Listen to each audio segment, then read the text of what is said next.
Genesis 18 shows a God who draws near to his servant with purpose and promise. The Lord appeared to Abraham near the great trees of Mamre, reminding believers that God is present and personal. Abraham responds with humility and hospitality, saying, "If I have found favor in your eyes, do not pass your servant by," and he serves faithfully, is shown when he brought some curds and milk and the calf he had prepared.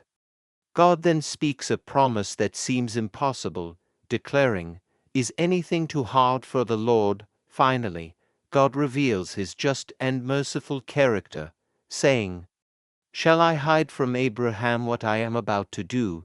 Genesis 18 teaches that God visits his people, fulfills his promises beyond human limits, and invites the righteous to trust his justice and mercy. Genesis 19 shows the contrast between human wickedness and God's righteous judgment mixed with mercy. Two angels arrived at Sodom in the evening. Lot met them at the city gateway. Revealing that God still reaches out before judgment falls, the city's response exposes hardened hearts as the people angrily shout, "Get them out of here!" Back away, refusing correction or repentance. God's warning is urgent and clear.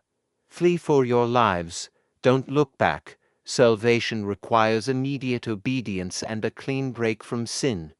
When judgment comes, the Lord rained down burning sulfur on Sodom and Gomorrah, showing that God does not ignore persistent evil. Yet mercy is still present. Lot is rescued, proving that God distinguishes the righteous from the wicked. Genesis 19 reminds believers that judgment is real, obedience is urgent, and God's mercy saves those who listen and flee without looking back.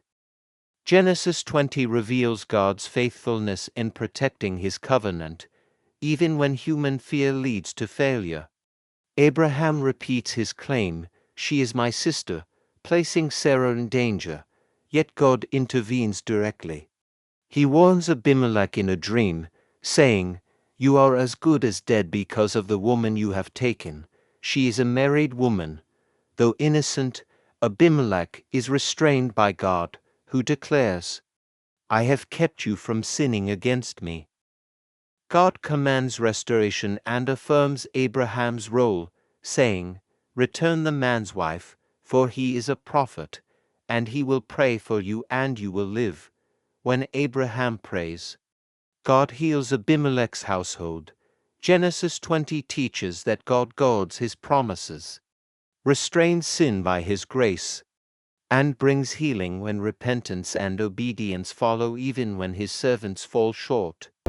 We give thanks with a grateful heart. Give thanks.